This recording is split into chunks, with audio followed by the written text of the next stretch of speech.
Bonjour. Juste pour savoir, avant que nous n'entrions dans le vif du sujet pour ce qui concerne le thème d'aujourd'hui, est-ce que vous vous êtes déjà fixé un objectif concret depuis le début de cette série? Est-ce que vous êtes déjà mis en tête de réaliser quelque chose?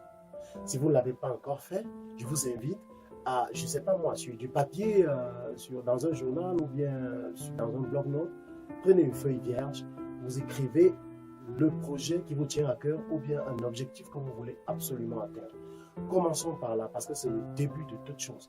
Dès que vous avez matérialisé ce projet sur du papier, on va continuer. Mais ne vous souciez pas de savoir si votre projet est réalisable ou pas. Ne vous souciez pas de savoir si vous en avez les moyens, les capacités. Non.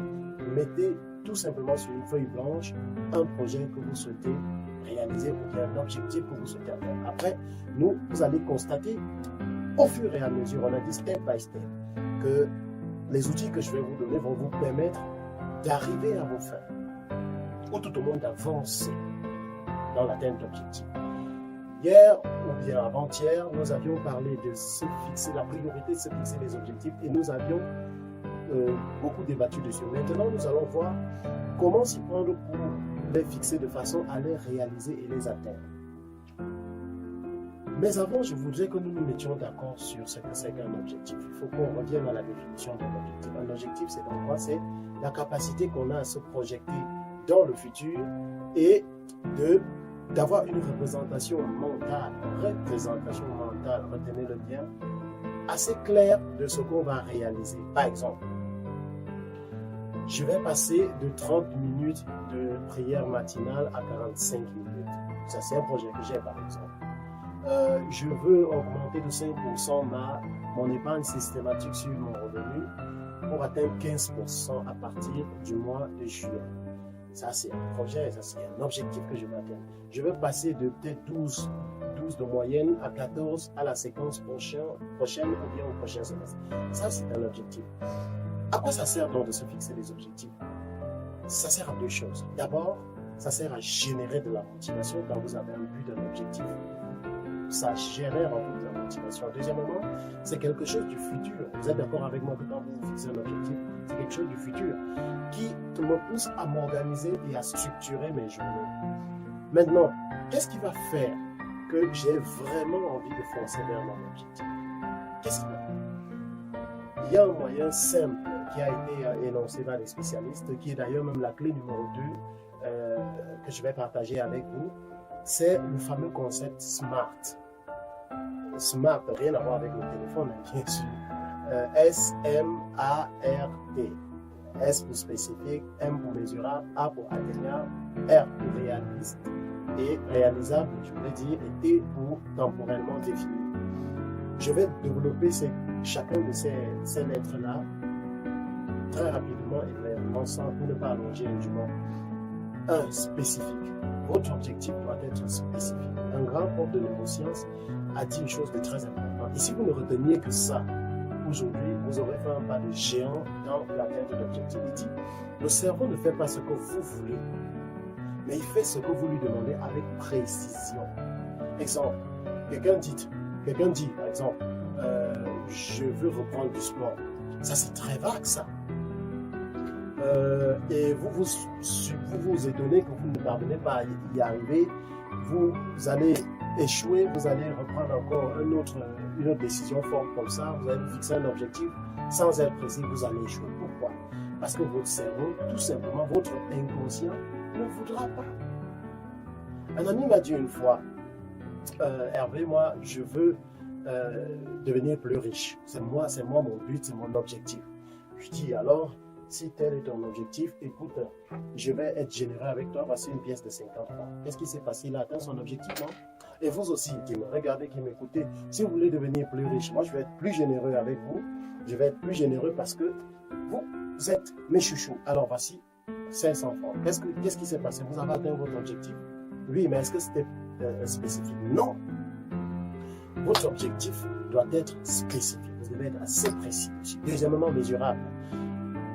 C'est la notion qui permet de mesurer et de chiffrer l'atteinte d'objectifs. Par exemple, je veux reprendre du sport dans un mois et pour me préparer, je vais faire 2 heures de marche chaque semaine, 1 heure le mardi, 1 heure le vendredi ou le jeudi, après la prière du matin. Et en revenant du boulot ce soir, par exemple, puisque c'est aujourd'hui que je prends la décision, je me prends une tenue appropriée afin de m'y mettre à partir de demain. Quand vous fixez un objectif, vous devez vous rassurer qu'il est mesurable. Vous devez l'échelonner. Comprenez un peu? Troisièmement, vous devez vous rassurer qu'il soit atteignable. Avoir pour objectif de faire, par exemple, puisqu'on parle beaucoup de sport aujourd'hui, avoir pour objectif de faire, par exemple, le grand écart en un mois pour quelqu'un qui n'a pas fait de sport depuis, qui n'a pas été très actif sportivement, physiquement, je voulais dire, c'est assez ambitieux. Mais dites-moi, est-ce que c'est atteignable? Si vous n'avez pas les attitudes nécessaires pour le faire, vous allez vous décourager avant même d'avoir commencé. Un objectif atteignable doit vous motiver, non seulement, mais en même temps, vous devez avoir des outils et des supports pour l'accomplir. Vous êtes d'accord? Troisièmement, on a dit, premièrement, spécifique, deuxièmement, mesurable, troisièmement, atteignable, bien ambitieux. Quatrièmement, on va parler de la lettre R, réaliste. Mes amis, j'aime souvent à le dire à ceux que j'ai souvent en entretien, soyons vrais avec nous-mêmes, soyons honnêtes envers nous-mêmes. Quelqu'un me dit, Hervé, la même voiture que tel a acheté, c'est ça ma voiture de mes rêves et c'est ça que je peux acheter. Et moi, je regarde, je dis, écoute, mais tu pourrais d'abord commencer par une voiture à la hauteur de tes moyens actuels et puis tu prends le temps d'augmenter d'abord ton revenu, ensuite tu pourras t'offrir la voiture que tu voudras. Donc, il ne faut pas mettre la charrue avant les bœufs. Pour revenir à notre exemple sur le sport, par exemple, vous vous levez pas un matin et vous dites je vais faire 1 heure de course chaque matin. Non. Non. Ce que vous allez faire, c'est de vous blesser. Ce que vous arriverez à faire, c'est de mettre vos muscles en bataille et l'activité qui était censée être une partie de plaisir va devenir un cauchemar. Alors, spécifique, mesurable, atteignable, réaliste et cinquièmement, temporellement défini ou bien défini dans le temps, si vous voulez. En intégrant la notion de temps dans votre objectif, vous pourrez calculer la progression du projet. L'année prochaine, par exemple, je veux me marier. Ça, c'est quelqu'un qui fixe un objectif comme ça. Mais moi, je dis, écoute, dès qu'on a passé le 31 décembre, on est déjà l'année prochaine. Non, c'est pas ce qu'il faut dire. Il faut dire, par exemple, l'année prochaine, bien, oui, mais le 17 février 2020, ou bien plus tard, le 1er juin, j'ouvre ma boutique d'accessoires de téléphone, par exemple. Là, c'est inscrit non seulement dans le temps, mais c'est assez précis. Et dès que vous arrivez à faire ça, vous augmentez de façon systématique la motivation à le faire. Quand vous investissez en temps et en argent, c'est normal que vous ayez à connaître si le projet avance bien ou bien si l'échéancier est juste. Maintenant, on a vu aujourd'hui qu'un objectif, au départ, je vous ai dit, notez et couchez sur du papier ce que vous avez comme projet qui vous tient à cœur, ce que vous avez comme objectif qui vous tient à cœur. Ce n'est pas obligé que ce soit un objectif super ambitieux. Non. Commencez par des petites choses. Fixez-vous un objectif sur un mois, sur une semaine, sur 2 semaines, comme vous voulez. Et maintenant, vous intégrez cette notion SMART, spécifique, mesurable, atteignable, réaliste et temporellement. Dès que vous appliquerez ça, vous allez voir les résultats. C'était la série à l'aise au pays, mes amis. Le réveil, le déclic matinal pour vous réveiller vos muscles et vous challenger afin de créer des journées magnifiques. Si ça vous parle, partagez-moi cette vidéo car je sais que vous avez envie de contribuer à réveiller des millions d'Africains. À bientôt.